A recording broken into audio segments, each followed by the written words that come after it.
Buenos días para todos. A continuación vamos a explicar los trastornos del sueño y la vigilia, tomando como referencia el Manual Diagnóstico y Estadístico de los Trastornos Mentales DSM-5, presentado para el curso de Psicopatología, dictado por la profesora Paola Andrea Ospina Tascón, Universidad Cooperativa de Colombia. ¿Qué son los trastornos del sueño? Los trastornos del sueño son problemas relacionados con dormir.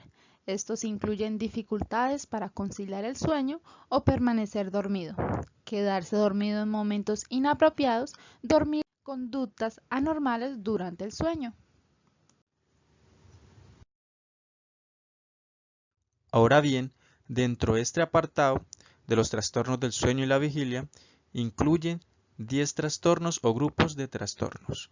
En primera instancia tenemos el trastorno de insomnio, seguido de trastorno de hipersomnia, narcolepsia, trastornos del sueño relacionados con la respiración, trastornos del ritmo circadiano de sueño-vigilia, trastornos del despertar del sueño no REM, trastorno de pesadillas, trastornos del comportamiento del sueño REM, síndrome de las piernas inquietas y trastorno del sueño inducido por sustancias o medicamentos. Cabe aclarar que los sujetos con estos trastornos presentan típicamente insatisfacción con la calidad, el horario y la cantidad del sueño. El malestar resultante durante el día y el deterioro son rasgos centrales compartidos por todos estos trastornos del sueño-vigilia. También, los trastornos del sueño se acompañan con frecuencia de depresión, ansiedad y cambios cognitivos que deben tenerse en cuenta en la planificación del tratamiento y en su manejo. Ahora vamos a dar una explicación acerca de en qué consiste cada uno de estos trastornos y sus respectivas características.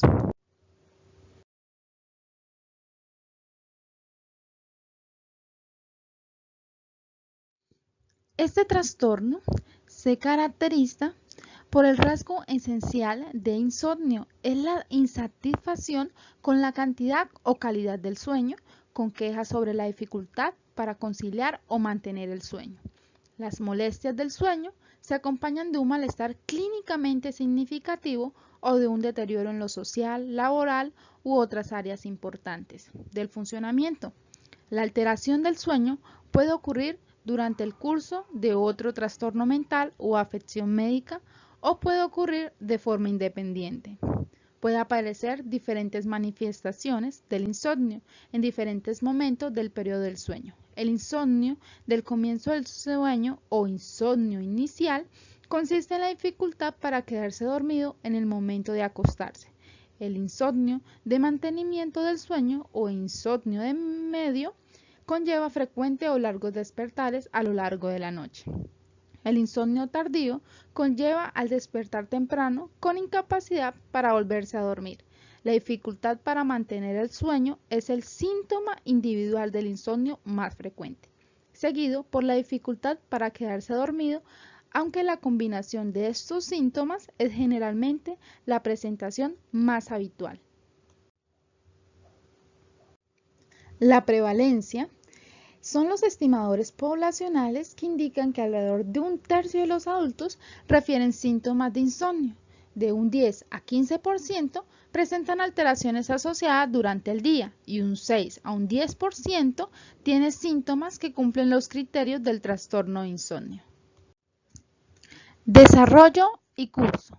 El comienzo de los síntomas de insomnio puede suceder en cualquier momento durante la vida, pero es más frecuente que el primer episodio aparezca en la edad adulta temprana. Es menos frecuente que el insomnio comience en la infancia o en la adolescencia. En las mujeres, el insomnio de nueva aparición puede aparecer durante la menopausia y persistir incluso después de que otros síntomas se hayan resuelto. Por ejemplo, los sofocos. El insomnio puede tener su inicio en etapas tardías de la vida, lo que se asocia a menudo con el comienzo de otras afecciones relacionadas con la salud. La comorbilidad. El insomnio es una comorbilidad frecuente en muchas afecciones médicas, como la diabetes, la enfermedad coronaria, la enfermedad pulmonar obstructiva crónica, la artritis y otras afecciones de dolor crónico. La relación de riesgo parece ser bidireccional. El insomnio aumenta el riesgo de las afecciones médicas y los problemas médicos aumentan el riesgo de insomnio.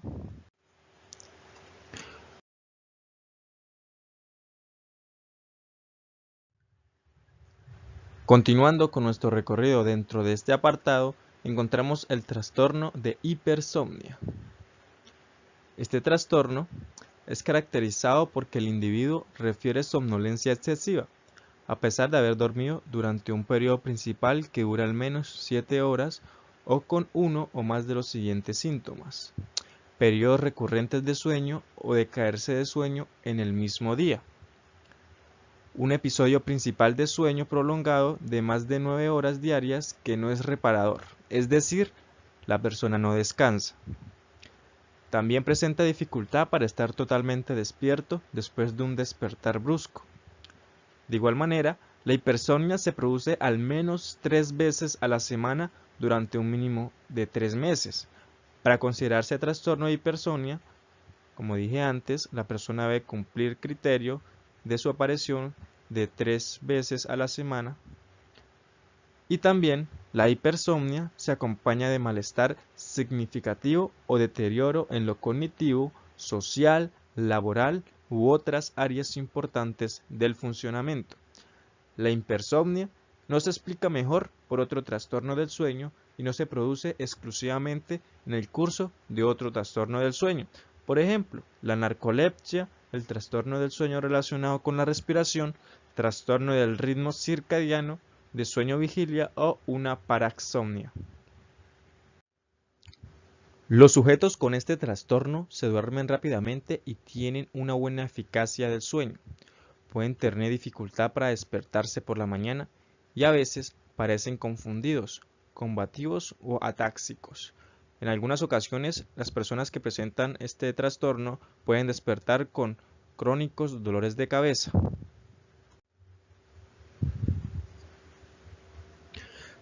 Prevalencia. Aproximadamente el 5 o 10% de los sujetos que acuden a las clínicas de trastornos del sueño por problemas del sueño diurno se diagnostica de trastorno de hipersomnia.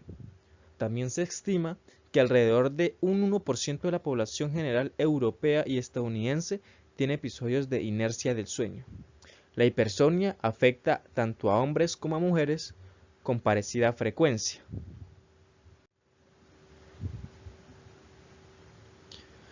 Desarrollo y curso. El trastorno de hipersomnia tiene un curso persistente con una evolución progresiva en la gravedad de los síntomas. En la mayoría de los casos extremos, los episodios de sueño pueden durar hasta 20 horas. Sin embargo, la duración media del sueño nocturno es de alrededor de 9 horas y media, mientras que muchos sujetos con hipersomnia son capaces de reducir su tiempo de sueño durante los días laborales, en los fines de semana y los días festivos. El sueño aumenta enormemente hasta 3 horas. También es importante agregar que los despertares son muy difíciles y se acompañan de episodios de inercia del sueño en casi el 40% de los casos. La comorbilidad. La hipersomnia se puede asociar a los trastornos depresivos, los trastornos bipolares y el trastorno depresivo mayor de patrón estacional. Muchos sujetos con trastorno de hipersomnia tienen síntomas de depresión que pueden cumplir los criterios de un trastorno depresivo. Aunque esta presentación se puede relacionar con las consecuencias psicosociales del aumento persistente de la necesidad de sueño, también los sujetos con trastorno de hipersomnia tienen riesgo de presentar un trastorno por consumo de sustancias, en particular el relacionado con la automedicación con estimulantes. Seguidamente encontramos el trastorno de la narcolepsia. Este se caracteriza por tener rasgos esenciales de la somnolencia en la narcolepsia. Son las siestas diurnas recurrentes o los lapsus de sueño. La somnolencia aparece característicamente a diario, pero debe ocurrir como mínimo 3 veces por semana durante al menos 3 meses. La narcolepsia produce por lo general cataplegia, que se presenta frecuentemente como episodios breves, de segundos o minutos, de pérdida súbita y bilateral del tono muscular que se desencadenan por las emociones, típicamente por la risa y las bromas. La prevalencia es que la narcolepsia cataplegia afecta al 0,02 a el 0,04% de la población general en la mayoría de los países. La narcolepsia afecta a ambos sexos, probablemente con ligero predominio en el masculino. El desarrollo y curso típicamente comienza en niños y adolescentes o adultos jóvenes, pero raramente se inicia en los adultos mayores. Se sugiere 2 picos de edad de comienzo de los 15 a los 25 años y de los 30 a los 35 años. El comienzo puede ser abrupto o progresivo a lo largo de los años. La gravedad es mayor en los niños cuando el comienzo es abrupto y luego disminuye con la edad o con el tratamiento, de forma que ocasionalmente puede desaparecer síntomas como la cataplegia.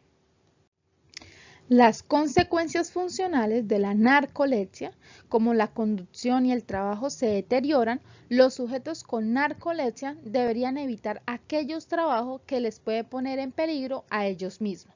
Por ejemplo, trabajar con maquinaria o a los demás, ejemplo, conductor de autobús o piloto. Una vez que la narcolepsia se controla mediante tratamiento, los pacientes normalmente pueden conducir, aunque no deben recorrer grandes distancias solos.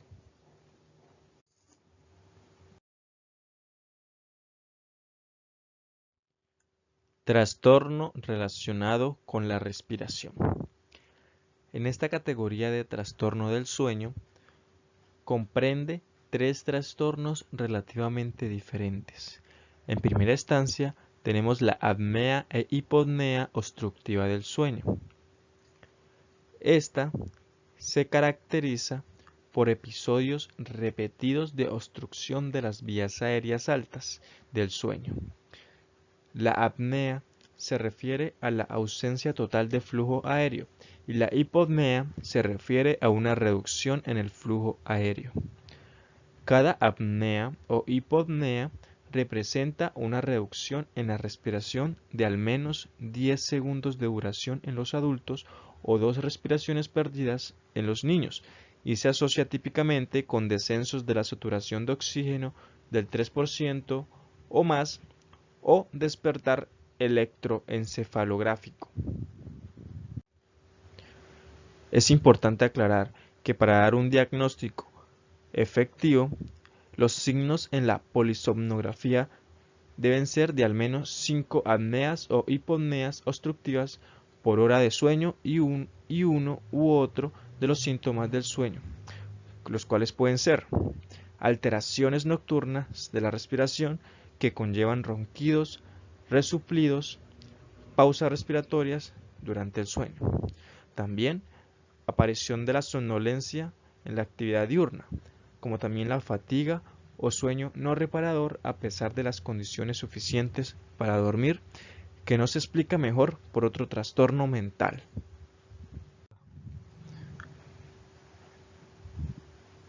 En segunda instancia, tenemos la apnea central del sueño, que se caracteriza por episodios repetidos de apneas e hipopneas durante el sueño, causados por la variabilidad del esfuerzo respiratorio. Son trastornos del control ventilatorio en los que los fenómenos respiratorios suceden con un patrón periódico o intermitente. Para dar un diagnóstico con este trastorno, es importante saber que los signos en la polisomnografía sean de 5 o más apneas centrales por hora de sueño. También es pertinente especificar a la hora de dar un diagnóstico si pertenece a apnea central del sueño idiopático, la respiración de Cheyne-Stokes, apnea central del sueño con consumo concurrente de opiáceos. Y para terminar, en esta categoría de trastorno encontramos la hipoventilación relacionada con el sueño, que tiene una caracterización importante, y es que la polisomnografía pone de manifiesto episodios de disminución de la respiración asociadas a una elevación de la concentración de CO2.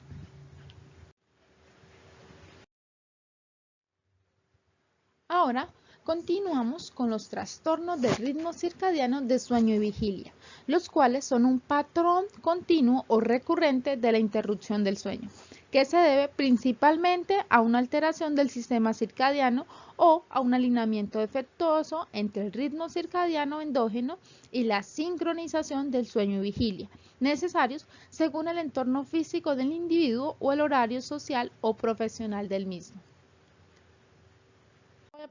Este trastorno se divide en 6 tipos. Tenemos el tipo de fase de sueño retrasada, que se basa principalmente en una historia de retraso en el horario del periodo principal del sueño, normalmente más de 2 horas, en relación con el horario deseado para dormirse y despertarse, lo que ocasiona síntomas de insomnio y somnolencia excesiva.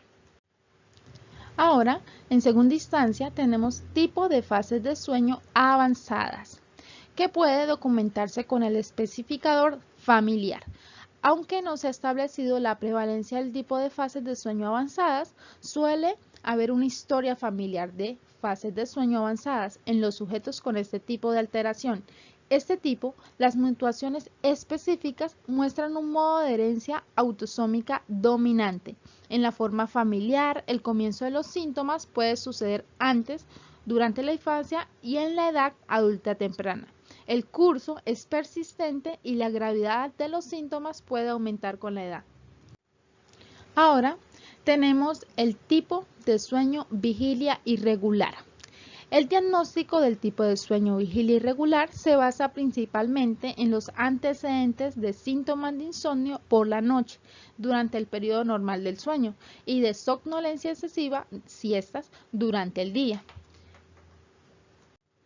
El tipo de sueño vigilia irregular se caracteriza por la ausencia de un ritmo circadiano sueño-vigilia reconocible. No hay un periodo principal de sueño y el sueño está fragmentado al menos 3 veces por periodo a lo largo de las 24 horas. Ahora tenemos el tipo de sueño vigilia no ajustado a las 24 horas, el cual se basa principalmente en una historia de síntomas de insomnio o somnolencia excesiva, relacionados con la sincronización anormal entre el ciclo de luz-oscuridad de 24 horas y el ritmo circadiano endógenos. Los sujetos presentan típicamente periodos de insomnio, somnolencia excesiva o ambos, que se alternan con periodos bruscos asintomáticos. La latencia del sueño se incrementa progresivamente comenzando en el periodo asintomático, cuando la fase del sueño del sujeto está alineada con el ambiente externo y el sujeto presentará insomnio de comienzo del sueño.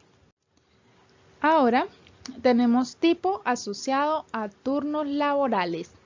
El diagnóstico se basa principalmente en la presencia de antecedentes laborales fuera del horario diario normal de 8 de la mañana a 6 de la tarde, especialmente por las noches, de forma habitual, es decir, sin contar las horas extraordinarias. Son importantes los síntomas persistentes de somnolencia excesiva en el trabajo y de sueño alterado en casa.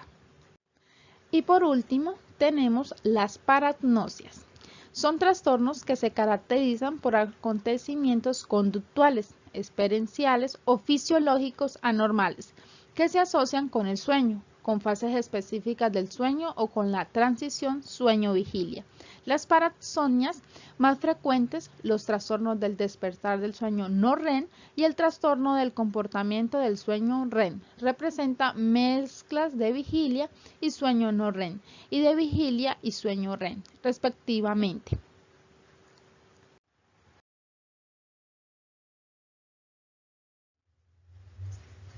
Trastornos del despertar del sueño no REM.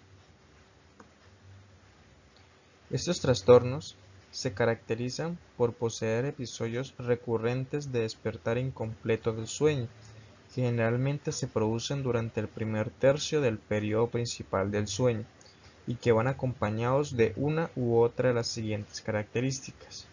Primero, posee sonambulismo, que son episodios repetidos en los que el individuo se levanta de la cama y camina durante el sueño.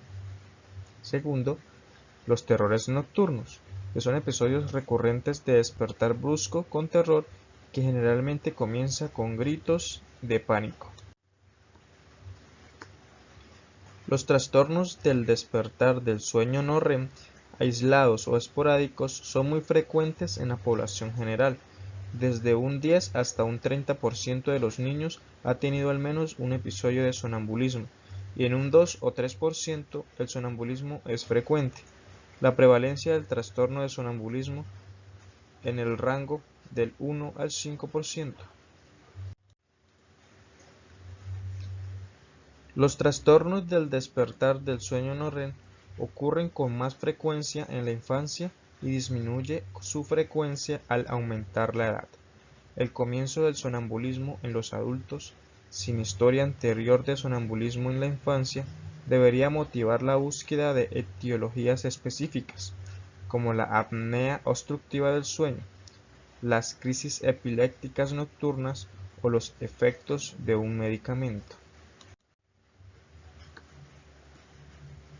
En los adultos existe una asociación entre el sonambulismo y los episodios de depresión mayor y el trastorno obsesivo-compulsivo. Los niños o los adultos con terrores nocturnos pueden tener puntuaciones elevadas de depresión y de ansiedad en los cuestionarios de personalidad. Continuamos con la siguiente categoría: trastornos de pesadillas. El trastorno de pesadillas se caracteriza porque son típicamente prolongadas, elaboradas, consecuencias de imaginaria onírica en forma de historias que parecen reales y provocan ansiedad, miedo u otras emociones disfóricas. El contenido de la pesadilla se enfoca típicamente hacia el intento de evitar afrontar algún peligro inminente, pero puede implicar temas que evoquen otras emociones negativas. La prevalencia de las pesadillas aumenta desde la infancia hasta la adolescencia, desde un 1,3% hasta un 3,9%. De los padres refieren que sus hijos preescolares tienen pesadillas, a menudo o siempre. La prevalencia aumenta desde los 10 a los 13 años, tanto en los niños como en las niñas, pero sigue aumentando entre los 20 a los 29 años en las mujeres, mientras que disminuye en los hombres, momento en el que la prevalencia puede ser 2 veces más alta en las mujeres que en los hombres. El desarrollo y curso suele comenzar entre los 3 y los 6 años, pero alcanza un pico de prevalencia y de gravedad en la adolescencia tardía o en la edad adulta temprana. En cuanto a la comorbilidad, las pesadillas pueden ser comórbidas con varias afecciones médicas, entre las que están la enfermedad coronaria, el cáncer, el parkinsonismo y el dolor, y pueden aparecer en tratamientos médicos como la hemodiálisis o la abstinencia de medicamentos o de sustancias de abuso.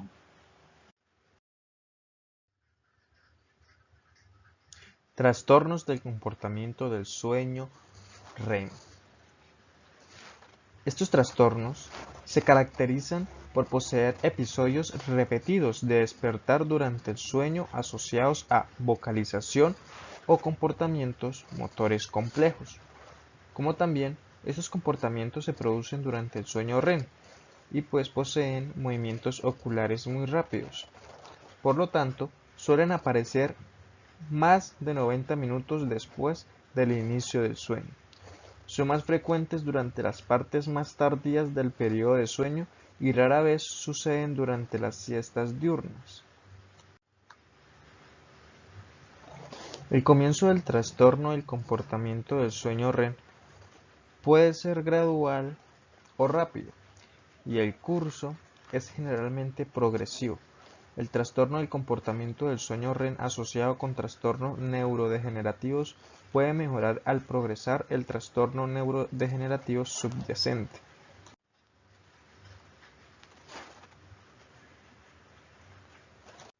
El trastorno del comportamiento del sueño REM se presenta conmovitivamente con la narcolepsia en aproximadamente un 30% de los pacientes. Cuando aparece con la narcolepsia, los datos dentro del gráfico reflejan un rango de edad menor a la narcolepsia, con una frecuencia similar en hombres y en mujeres. La prevalencia del trastorno del comportamiento del sueño REM es aproximadamente un 0.38 o 0.5% en la población general. La prevalencia en los pacientes con trastornos psiquiátricos puede ser mayor, posiblemente en relación con los medicamentos que se prescriben para el trastorno psiquiátrico. En la siguiente categoría tenemos trastornos de síndrome de las piernas inquietas. El SPI es un trastorno del sueño sensoriomotor y neurológico que se caracteriza por un deseo de mover las piernas o los brazos, normalmente asociado a sensaciones incómodas, que se describen típicamente como calambres, cosquilleo, hormigueo, quemazón o picor. El desarrollo y el curso de este trastorno tiene lugar típicamente en la segunda o tercera década. Aproximadamente un 40% de los sujetos diagnosticados con SPI durante la edad adulta refieren a haber experimentado síntomas antes de los 10 años de edad. La prevalencia del SPI varían considerablemente cuando se utilizan criterios amplios, pero oscilan entre un 2 y un 7,2% cuando se utilizan criterios más definidos. Cuando la frecuencia de los síntomas es de al menos 3 veces por semana, con malestar moderado o grave, la tasa de prevalencia es del 1,6%. Cuando la frecuencia de los síntomas es como mínimo de una vez a la semana, la cifra de prevalencia es de un 4,5%. Las mujeres tienen 1,5, 2 veces más probabilidades que los hombres de tener el SPI. Y en cuanto a la comorbilidad, los trastornos depresivos, los trastornos de ansiedad y los trastornos atencionales son normalmente comórbidos con el SPI y se discuten en la sección Consecuencias funcionales del síndrome de las piernas inquietas. El principal trastorno médico comórbido con el SPI es la enfermedad cardiovascular.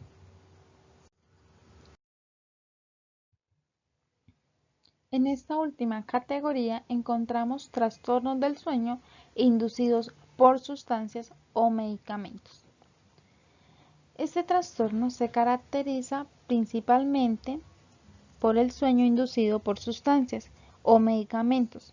Es una alteración importante del sueño que es lo suficientemente grave como para requerir una atención clínica independiente y que se considera que se asocia primariamente con los efectos farmacológicos de una sustancia, es decir, una droga de abuso, una medicación, la exposición a una toxina. Dependiendo de la sustancia implicada, se refiere uno de los 4 tipos de alteraciones del sueño. En cuanto a su desarrollo y curso, el insomnio en los niños puede ser detectado por los padres o por el propio niño. A menudo el niño tiene una clara alteración del sueño asociada con el inicio de un medicamento, pero puede no referir síntomas, aunque es posible que los padres puedan observar las alteraciones del sueño. El consumo de algunas sustancias ilícitas, por ejemplo el cannabis, el éxtasis, es prevalente en la adolescencia y en la edad adulta temprana.